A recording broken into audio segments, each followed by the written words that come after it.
आपके व्हाट्सएप पूछने के धरते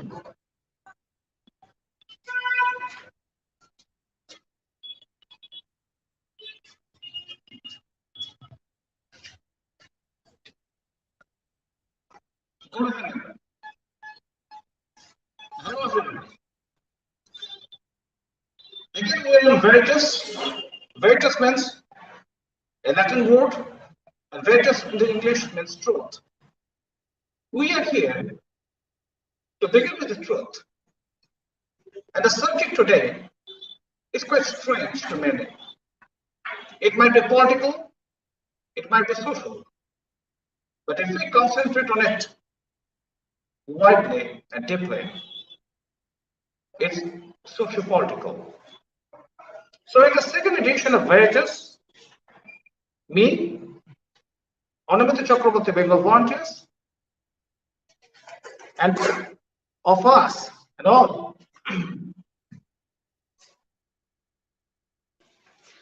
unfortunately there is a break of current, I'm sorry, electricity. I do beg your pardon, which just come back.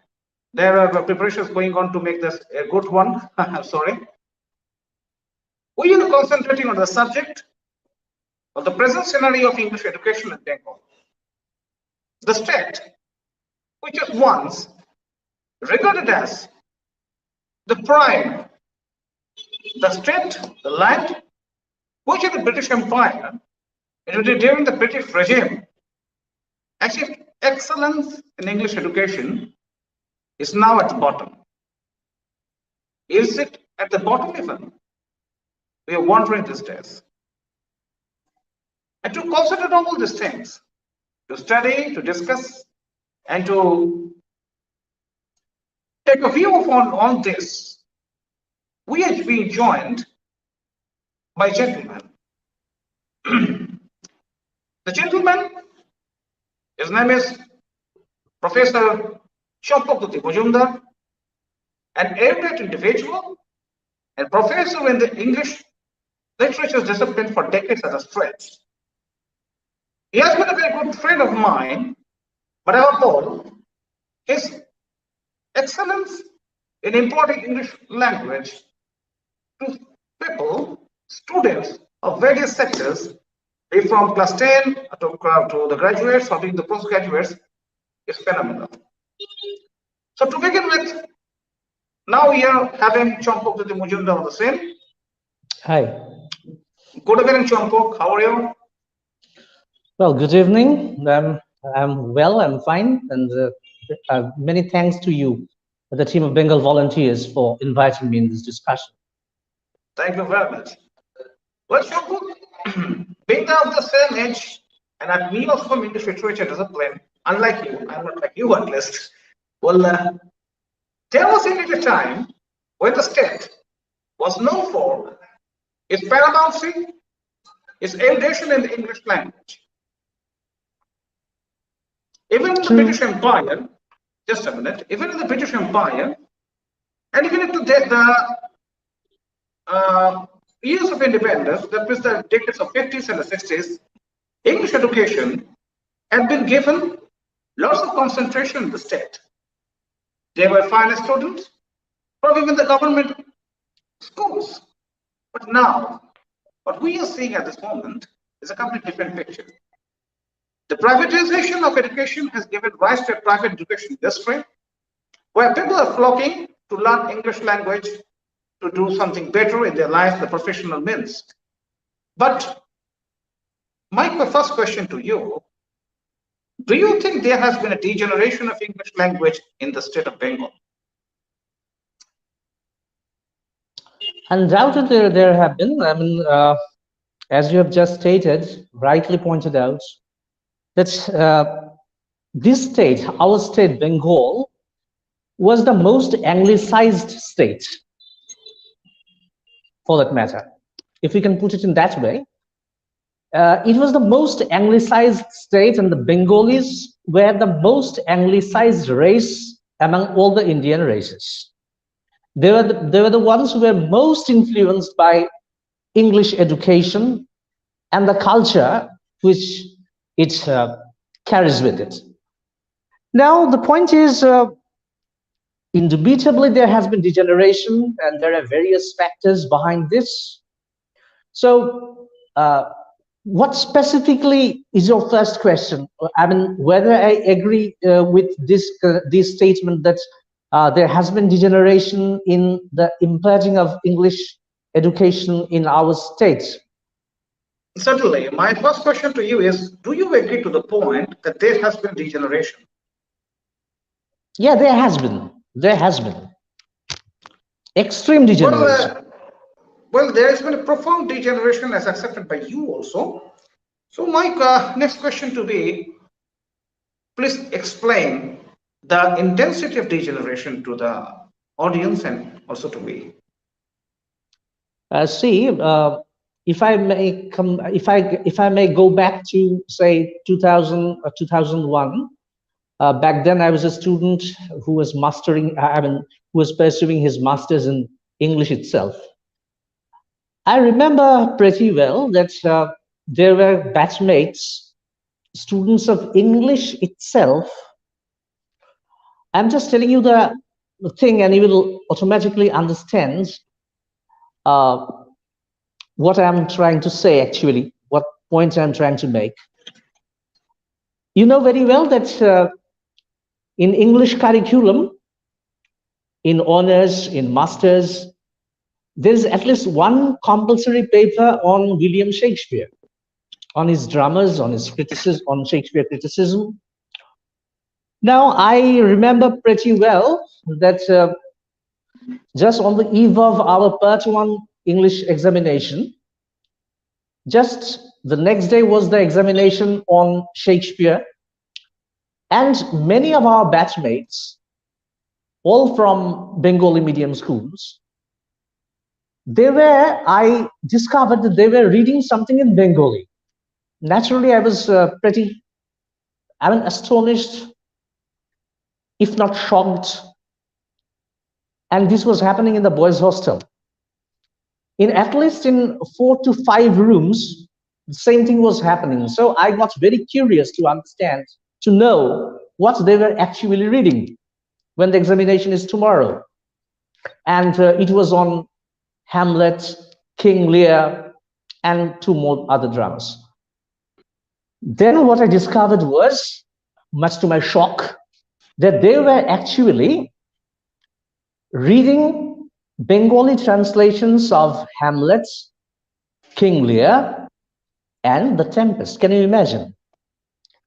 They were students of Masters of Arts. They were pursuing MA in English itself. And they need to know the storyline. They need to know the plot of the dramas so that they can answer the questions in Bengali. They need to know them in Bengali. Such was the condition of their English. This is just one example. And then later on, when I became a teacher, my first appointment as an English lecturer was way back in 2002.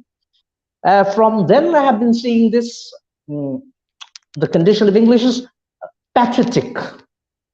Even pathetic is not the word. Something, I don't know what could be more intense, but pathetic is an understatement. So, indeed, there has been degeneration, but I personally don't think that this is something which is irrevocable. I have my, at least I can offer some suggestions later on, the solutions which I think may solve these problems. I will come to that in the course of our discussion. Okay, fine. Now, I would like to know that this state has also seen some brilliant English professors like T.N. Sen, Taloknath Sen, Subhash Chandra Sen Gupta in the Calcutta universities in the 1960s, even the 1970s, and even in the late 1970s.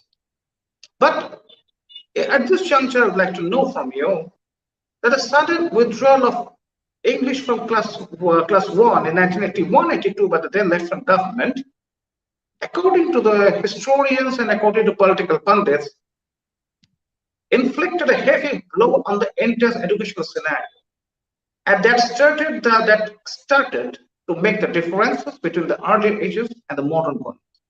Now, what we are saying, Well, at the time, I must say, I must admit at the same time that this strange and ugly decision of the Lieutenant government led to the beginning of a good number of English medium schools in the whole state, where the Lamar, South Point, part of Avon, Nomora, the Christian missionary schools, it was there. But what we are seeing now, that the parents are just flocking into the schools, and we don't know what is the quality, the standard of the schools, number one. Number two, many schools have already been found to get rid of this West Bengal Board of State Education, secondary education, and have joined ICSE or CBSE. So, in this context, I would like to ask Majumdar to know from you, what's the difference do you think you find when you were seeing your father's generation and this one? See, nothing could be more true. Undoubtedly, you were talking about some stalwarts like T.N. Sen, these legendary characters like T.N. Sen and Subhash Chandra Sen-Gupta. Well, what I would like to request you to, just for the time being, let's forget all about these stalwarts. Let's come to the ordinary people who received their education, say, in the 60s or early 70s. Even an average student had a sound grip over the English language. People from that generation. This happened because what they needed was being delivered, being supplied by the West Bengal board itself. English was there right from the kindergarten level. English was considered to be indispensable to the syllabus. Everyone was taught English. So there was no scope, absolutely no scope for any student to develop any sort of phobia towards this language. But unfortunately, when this left front government did that notorious experiment, as you just reminded me, everything, it started deteriorating, the whole system. The generation which started being acquainted with English, with a new language, from the time they were in the 6th or the 7th standard, they were completely different, and that's quite natural. Imagine a kid who is getting familiar with the English alphabet for the first time in his 5th or 6th standard, is expected to criticize poetry of Keats, Wordsworth, Shelley, when he's in the 11th standard. How come? Is it possible? Was it magic that the left front government was contemplating? I know that it was actually called direct methods. I had this discussion. I had a discussion on this topic with several people, all of them renowned scholars of English. What they have pointed out is that this method was direct method. There was no separate book for grammar. They read a text and learned functional grammar from the text itself. And as they moved forward, they became quite well versed in the language. But the problem was, in order to implement this direct method of teaching a new language, you need to have some well-equipped teachers. You need the proper infrastructure. You need a bunch of teachers first who are trained. But that was not there. The teachers were all the same, but the method was completely different. And that ultimately resulted in this degeneration. Well, that means you want to say that the teachers who were in the school in the 1980s, they were more party men than the teachers professionally. Okay. Exactly. Exactly so. The party men. And Yeah. This I'm sorry, partition attitude of the government then had created a mess from which we have not been able to recover till now. Fine. Very isn't true. it? Okay. So in this case, I would like to ask for you, what had been the role of the government's next one, its succession? If I do consider that 2011 had been the last nail on the coffin of that fund, for the last over a decade, we are witnessing a different government. And on the opposition, we also witnessing a different party, the party which was completely non-existent only a decade back. We are hearing to these two parties. But if I do get completely impartial, so since we are not interested in political affairs, we are not in political party, we must admit that there has hardly been any development in education this last decade. And the opposition has failed considerably to put pressure on the Bengal government to better the entire scenario. Don't you think so? Undoubtedly. The point is, as you have quite rightly pointed out, first, it was the crime, if not a sin, committed by the left-front governments. Then in 2011, the tables turned, a new political party came to power. And now, after the elections in 2021, we have yet another opposition party, which was virtually non-existent in the state, before that. And you are pretty right in pointing out that neither the party which is ruling our state at the moment, nor the main opposition party in the state, have done anything positive about improving the scenario as far as English is concerned. Well, I have my own explanation at this point. First of all, from the party, well, I know I too want to avoid politics as much as possible in this discussion, but it can't be helped. I'm sorry.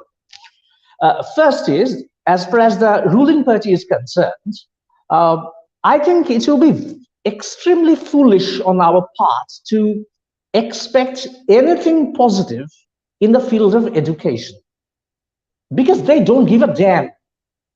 Education is something which they're allergic to, essentially allergic to.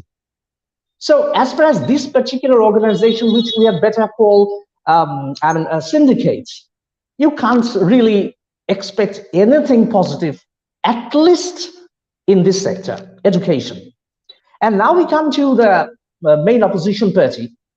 I'm not bothered about what it is doing in the other states, because India is a huge country, and so there are different states, they have different contexts.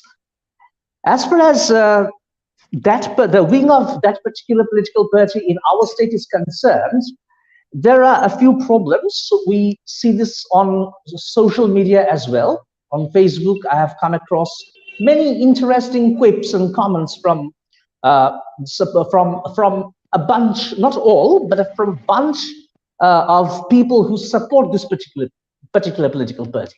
What is it like? We have to be, you may say, a perverted sense of patriotism. As far as real patriotism is concerned, people like us, like you and I, we can't have any objection, because we ourselves are very patriotic. We are nationalists.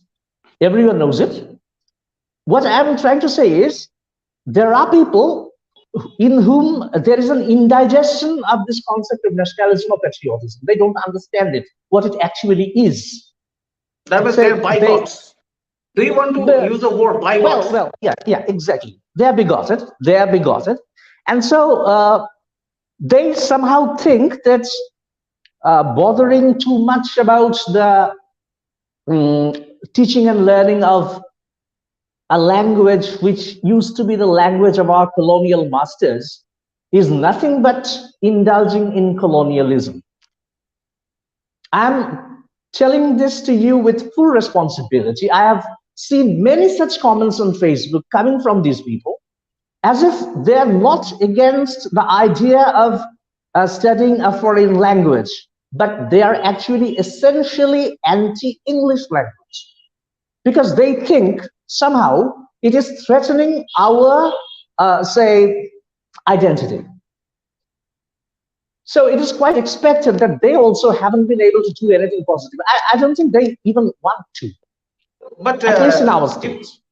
Certainly, well, what you are saying, it has been witnessed by me too. But it must be said at the very same time that once the national freedom struggle that had initiated from this land in the 1905, 1906 at the time, the stalwarts of Bengal like Surendranath Banerjee, Bipin Chandra Pal, Aurobindo Ghosh, and lots of others, out in numbers are there, who were not only well conversant in English but were acquainted with the European culture, even in their home, even the home form, isn't it? Exactly so. But, exactly but so. But they have been termed as the greatest patriots the world has ever seen in the Indian context. So that's it. So the concept of patriotism has also changed. And to me, what he was saying is that the definition of patriotism has turned into bygones. Okay, whether you like my patriot, whether you prefer my patriot line, whether you just my patriot line, that's the main question of understanding this. Okay? Right. Patriotism has gone to the backbencher. Okay, backbone. Okay. Right. So in this trade environment, where education is not concentrated upon.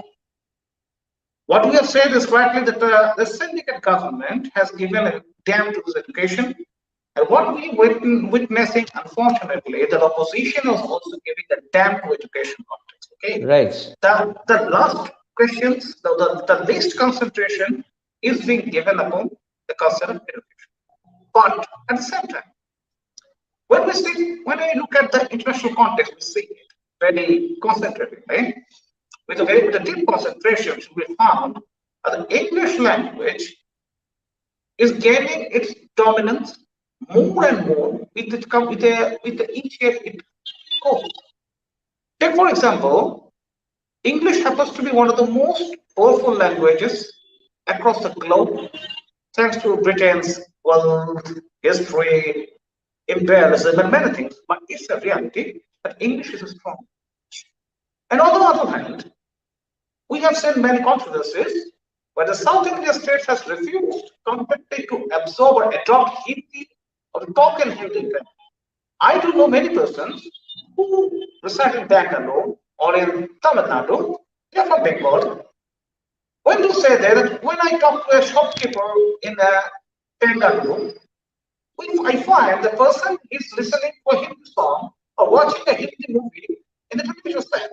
But when I ask him something in Hindi, he will reply Kannadiga or English. That's the main thing. Okay? So when my means of communication remains English, and English happens to be one of the most fundamental concepts of retaining this federal structure of India, and at the same time, English is losing its position in the Indian state of Bengal. I am just wondering and so like to know from you, if this situation continues, what shall be the fate of our next generation? I'm talking also of this generation as well. Since the understanding of English is almost next to zero, what are they learning? What they're learning in terms of English language is some word American Yankee gestures like hi and hello and that's all. But it's not English. If they have to go to the West, they have to go to Europe for higher studies at the universities of Central Europe and other ones. But they will be at a loss that they don't know this language. But my question, what angers me and makes me sad at the same time, is that English language was regulated in higher state in our environments. Even when we were small, but you and me of the same generation, we were asked by our elders to read the text by almost a daily basis to understand, to learn English. But unfortunately, that tradition of education, that nurturing by the parents, is going down. I would like to know, I will have to have some notes from you. Well, see, there are still some exceptional cases where such things are still encouraged. But I agree with you that these things, there is a steady decline in such practices. Nowadays, people are not advised as they used to be before to read English newspapers daily. But at the same time, what I think is there has to be some changes between generations. And now, see, anything can be used both for your advantage and also, I mean, it can be misused. So our social media, which was not existent in during our childhood, if media like the Facebook, Twitter, these things can be used properly by the youngsters of this generation, they really can pick up good English from this itself. Because you are a regular Facebooker, so am I. We all know that in Facebook we find all sorts of posts. There are posts which are very serious. If you really want to learn something from it, you can. And then there are posts which are absolutely useless. People are posting what the language would be a bit vulgar, but what they call in a very popular language, shit posting. So people go on posting shit, undoubtedly. So we need to be very careful about what we buy from the Facebook. Facebook is before us. Not only Facebook. Facebook is just representative of the concept of social media. There are other media as well. If a youngster is really interested in, enhancing his knowledge, to get his English better, he can do it if he's really interested. But unfortunately, yes, please. Well, you are talking of an alternative model through the social media, I think. Right. Yeah. That means you have the less faith on the governmental structures and its approaches. Pardon, I missed it. That means when you were talking of erecting an alternative media to learn English, do you have the least faith on governmental approaches and designs? No, I don't. You don't have an iota of faith. You don't have an iota of faith on the governmental ways. All those silly proposals that keep flooding, in, like higher studies must be in English. At least some disciplines have to be taught in. Sorry, I'm extremely sorry. What I was saying was just the opposite. The proposals of imparting higher education in vernacular languages. This I find extremely silly, because throughout the world, I think. Champak, we shall come to this very important subject later on. But before that, I would like to ask from you. What is the standard of English education in the other states of India? I'm afraid I'm not quite sure. I'm not quite sure. I'm afraid. Well, to my knowledge, it's below the average level in the northern India. But where there has been an IT regeneration, especially in the South India, especially Bengal, English education is being given a lot of impetus for betterment and progression. So, do you think this degeneration in the educational sector is an effect of Bengal's tremendous loss or devastation in the industrial scenario? Do you think so? Might be, of course. We don't have jobs, so why should we learn English? Why should we? Do you think this type of behaviors have come to us? Might be. So very much possible. Very much possible. Because for 4 out of 5 Indians, English is a language of what they call kajer bhasha, kejo bhasha in English. I'm sorry, in Bengali. In kajer bhasha, we don't need to learn English unless we have some practical purposes to get served. So why should we learn English if we don't need it? Now, this is the mentality of 4 out of 5 people out here. So if there is no industry, naturally there is no need of learning English. That's the mentality which is carried by 4 out of 5 individuals in our country. True. Now, in this context, we are just going to concentrate on the subject you just mentioned a few minutes back. There is not only a rumor, there is a saying that the central government is quite interested to introduce higher studies in vernacular language. Only a few days back, I heard that the discipline of medicine, even as doctors, the discipline of medicine would be important in Hindi language, might be initially in Bengali even. But I'm just wondering whether the government will take care or take charge to translate the lacking words also in Hindi.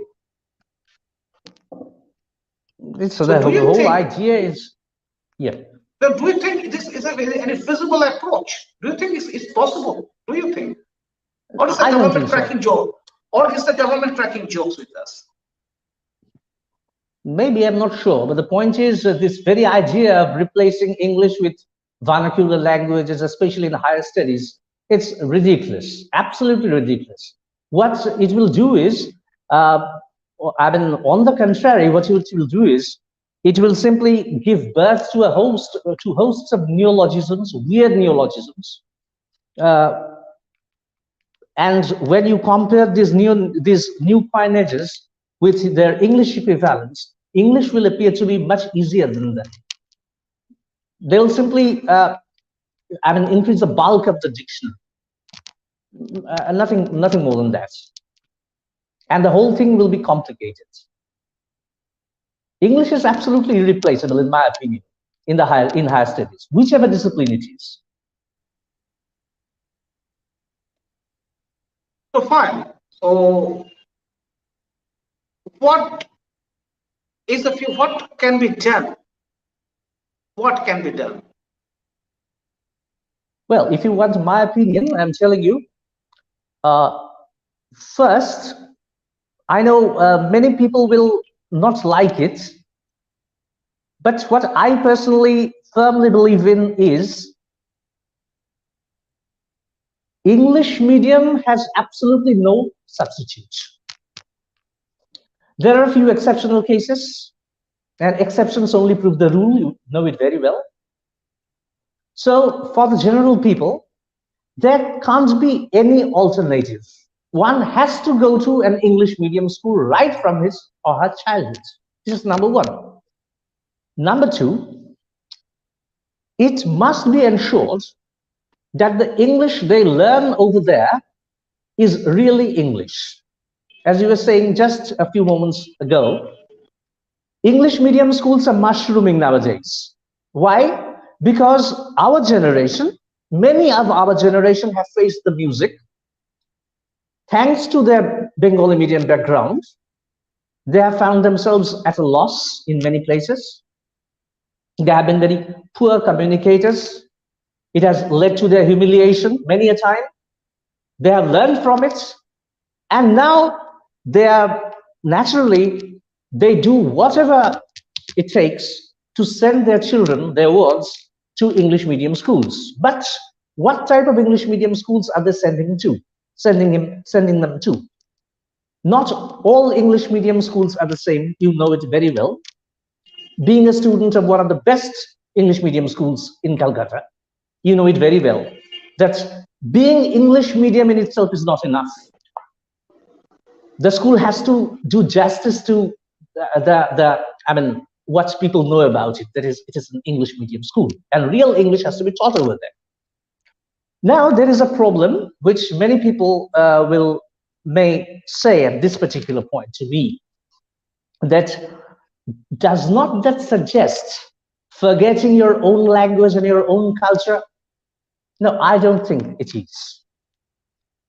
If the family members, the guardians, are very sincere, very careful about it, a Bengali boy or girl cannot really forget his language or culture unless he or she puts some sincere efforts to forget them. Just consider your case. I'm not flattering you, but I know you also know quite well that you write brilliant Bengali. And I know that your English is equally good. How has it been possible? You were a student of an English medium school. Therefore, the allegation against all English medium students that these people keep speaking in English, keep writing only in English, and don't give a damn to their own mother tongue and their own culture. No, that's not the case at all. The point is the upbringing. If the upbringing is proper, no child will forget his own culture, own language, and all that. And for English, a good English medium school is a must. This is my personal opinion. Thank you, Champak. Thank you. It's quite nice to talk to you. But it's also a reality that even in the TV programs, you can still remember that when we were children in the 1989 or 90s, we used to run after a program called The World This Week. Yeah, Pranay Roy. Roy.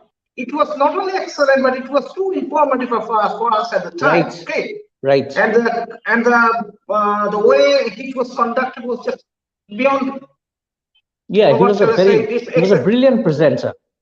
Brilliant. It's actually brilliant, or what should I say? It's a finest expression of brilliance or professionalism. I don't know, but it was excellent. Okay. It was excellent. Great. But even in Calcutta, or even in some sense, Calcutta, I'm sorry, but even in Bengal, we don't find any English programs now. We don't. All of the mocking Bengali programs, which has no meaning and the meaningless, are being run. I do not know who to watch those programs and who are for those programs, but definitely they do go on. But at present in Bengal, there is no such environment that ignites a passion for art as a human being or student or child to learn English by heart. So do you think in this respect, any alternative approach to the social media or community radios can do the last time I missed it. Well, I'm asking you, as an alternative method when there is nothing in the mainstream, do you think any approaches to the community? I'm sorry. Just a minute. No, the point is what I think is, see, when there is an increase in quantity, there has to be compromises in the quality. See, previously there were no options. We had only one channel, and that was the national channel, GD1. So people, whether they liked it or not, they had no other option but to watch such programs like The World This Week and the different news and the news bulletins and other quiz time programs, the quiz programs, and they were all in English. You remember Quiz Time by Siddhartha Basu, then Alpha Plus by Mr. Bhaskar Bhattacharya, and there were many such other and many American serials also. They were aired. The ITV Sherlock Holmes, the British serial Sherlock Holmes, in which Holmes was played by Jeremy Brett. So these things were there. So people who loved to watch the TV but did not like English programs, they had no other choices. They had to remain before the TV, and even with a reluctant heart, they couldn't help learning something. But now there are options. There are so many programs. So those who do not want to watch English stuffs, they have the option of switching the channel, going somewhere else, and watch what they like to their heart's content. So that compulsion is not there anymore. I think I've been able to express myself. True. I'm just sharing one experience with you. See, during our childhood days, when some person made a mistake in English, and when it was pointed out that, see, this is something wrong, you should not do it, what was the response? The response was, well, sorry, I'll correct myself. There were no excuses. If it was wrong, it was wrong. But now what happens, thanks to this globalization, thanks to this this empowerment of the subaltern, whatever you may call it, all these mouthful phrases, what you find is now people come out with excuses. And see, many of my students, of course, there are all types of students in the class. Many of my students over the years have told me such things as, when they have been corrected by me, the ready answer was, sir, just tell me one thing. you are saying this is wrong pronunciation, or you were saying this is bad grammar or wrong grammar. Well, sir, we are now a free people. We have acquired our independence in 1947. So what's the use of being free from the British rule if we can't create our own English? Just listen to this. What will you say? You correct it and you hear that, well, Indian English yet at all. It goes in Indian English. Now this is the problem. That means audacity rules the show. I would rather say, instead of audacity, I'd like to say it's over democratization. Okay. Over democratization, an overdose of democracy that is ruining everything. The democracy has become the biggest dolt, even the biggest idiot, he also thinks himself important. This is the bane of democracy, of too much democracy.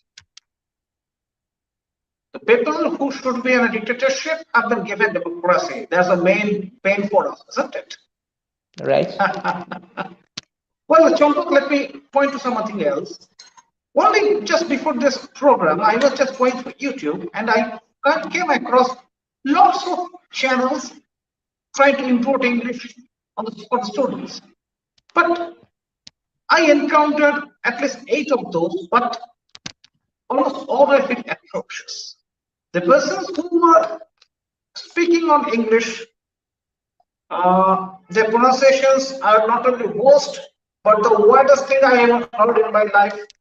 They don't know perhaps how to pronounce English. They don't know how to concentrate on words, and they have hardly any knowledge of the syntax or the English grammar. So in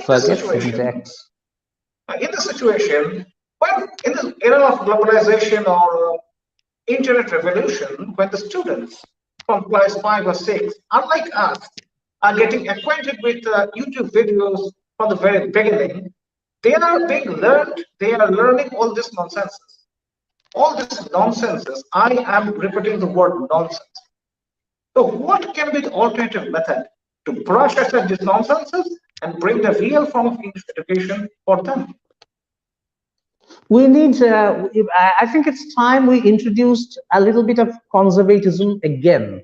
We need some really conservative teachers who will simply rubbish certain things as rubbish and will endorse the things that they find the best thing for their students. See, I'm coming to this point in my own way. I have been accused of suffering from a colonial hangover by so many people that I suffer from a colonial hangover and all that. Why? Because I stick to the rules. Of course, any language is like a river. A language is not like a pond or a lake. It's like a river, which is constantly flowing forwards. You have to admit that, undoubtedly. What I ask my students is, when they ask me, sir, suggest a good book. And I know that at this point, I may sound extremely, what should I say? Eurocentric, Anglomaniac, whatever you say. I always make sure that the guys I'm suggesting, they're all native English speakers. I have never in my life suggested any book authored by a brown gentleman. The book is on English, but it's penned by a brown gentleman. I'll be the last man to do it. Why? Very simple. When my students ask it, I'll say, see, an Englishman comes to our country and expresses his desire to learn Hindi. Now, he has 2 choices. One guy is called Robert Johnson. He's an Englishman, but he knows Hindi very well. If this new guy wants to learn Hindi from him, he can. And the other option is a man called Gangadhar Shastri. Whom should the new English person go to in order to learn Hindi. And my students, they unanimously say, of course, it's Gangadhar Shastri. I said, that is the very reason that when it comes to English, I will prefer a Jesse Nesfield, not a Picasso. Well, in this case, I would like to ask you, can V.S. Naipur and Neeraj Chaudhary be denied? They are also Brown Sahibs. Oh, okay. They are exceptional cases. Neeraj Chaudhary is an exceptional case. Is an exceptional case. He was more English than the English. And Naipur too. Naipur. Naipur, yeah.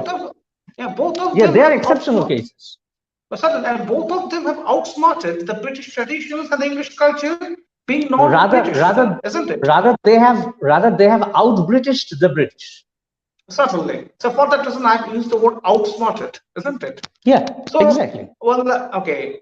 So Champak, I would like to know, in this midst of this controversies, when we are seeing the environment nowadays, while in the name of importing good English, nonsensical English is being imported, is being provided to students, and they are either becoming buffoons or some ordinary some coarse vulgar words. This is a very conservative program, so I should be self-constrained. So, but if the social media is used as an alternative, can the community radios, special English programs, programs of Jimmy Tangri in our days, Jimmy Tangri, I still remember his name. Those beautiful programs, can these be used once more, or such programs can be made for betterment? Can the community radios and the social media and the internet scenario be used to better English scenario in Bengal? Do you think so? Of course, see, if those things can be brought back, if those programs which were aired during our childhood can be re-aired or rerun, nothing could be better. I agree with you completely. But my point is, how many of this generation will really be interested in watching those films or those programs? It will be a very difficult task to bring them before the TV screen to see what we used to see. They will not find interest. In most of the cases, there are exceptional cases. That's also a great point. You do agree. I do agree. You have raised a very good point. But at the same time, when we have less faith in the governmental structures, now Champak, tell me very frankly, I would like to know from this very precisely. When India got independent, the central ministers who were in the central cabinet and also in the state cabinet, they were quite proficient in this language of English, isn't it? Be it Bidhan Roy, be it Nehru. We must speak of Nehru. This discovery of India, paid by him, remains an astounding collection for us. Whether ideologically you like or I do like Nehru or not, it's a different question. No, his Glimpses of World History is also another brilliant book. Pardon? Nehru's Glimpses of World History is another brilliant book. His English was outstanding. Outstanding. At the same time, if we go through the pages painted by Subhash Chandra Bose, yes, Indian Pilgrim and others, it is also outstanding, and so there are many. But what pains me and you too, that in the last 75 years, there has not been degeneration, it's an abominable degeneration in almost all the sectors in the social life. And what we do see in Bengal is almost a destruction of moral values, moral fiber, and also the educational structure that used to be the matter of pride, the expression of pride of the Bengali populace. I use the word populace. Okay. So do you think when everything is getting ravished in the state? True, I agree. Down, getting ravished in the state, and education decadence, and education has become the worst victim. True. Do you think there are still enough methods or approaches for a regeneration? Do you think so? I think this is going to be my last one. I'm very optimistic. Very optimistic. The point is, all we need is a handful of the right people and the right places. A handful of right people at the right places. That's all we need. If that is made possible, the rest will automatically follow. A handful of people who will understand the problems, who will diagnose the problems properly, as you and I are doing. You have taken this issue very seriously. That's why you have decided to hold a discussion on this, which will be watched by many people. But this approach, such as you have, is not very common. So we need more people to come forward. People who really think that this is a problem. And we need a concerted effort from all quarters to bring those glorious days back. That means to get rid of the crisis, there is an urgent need of sincerity. We need sincerity, undoubtedly, isn't it? That is the word. That is the word. Fine. So with this, we have had a long discussion with Professor Champak with the Majumdar on the present scenario of English education in Bengal. And both of us have agreed on a single point that the Bengalis who had a glorious heritage of English language is at the bottom of this test. There are several reasons, like the governmental interferences, the governmental conspiracies, and also the conspiracies of the private sector even. But at the same time, but the crux of the matter is that our students are losing the ground. When they do go for researchers in best universities, whether in the United States of America or the Central Europe, they fall behind. You can hope, you can expect that Bengal is going to be a vehicle of research in those universities. It can't be. The higher studies across the globe are still being done in English. Many do say, well, they're also being done in German. But for them, let me make it correct that German language is a very prestigious language, loved and respected by many, but they are being followed mostly in Germany. And fine, in the rest of the world, English is a very popular, it's very strong language. So if you want your student, your ward, your children to get into English medium schools and learn English properly, the first word is to be sincere. You must get sincere. We are urging the parents to get sincere. We are requesting the government of Bengal to get sincere. We are requesting, we are pleading to all the political parties in the area of Bengal to concentrate on education as on a priority basis. If education gets down, if education is disrupted, the destruction of the state will be a matter of time. What do you say, Champak? Yeah, I agree with you. Thank you. And before I leave, with the expectation that many people will watch this interview, or rather this discussion later on, I would suggest a particular YouTube channel which is called English with Lucy. That's wonderful. An English woman called Lucy, a young English woman. She teaches wonderful English. This is number one. And my parting sentence will be that never get me wrong, because I think it bears some clarification, because at one point of my discussion, I said that I don't usually prescribe a book written by a brown man on English. This does not mean that I consider brown people to be inferior to white people. My point is, যেটা যার জিনিস সেটা তার থেকেই নেওয়া উচিত। Fantastic. আমি যদি বাংলা শিখতে চাই তাহলে আমি একজন বাঙালির কাছ থেকেই শিখব। ইংরেজি শিখতে গেলে একজন ইংরেজের কাছে শেখাটাই। That's what I meant. So Champak, so my earnest request would be to you, would be open a YouTube channel on your own and start educating people.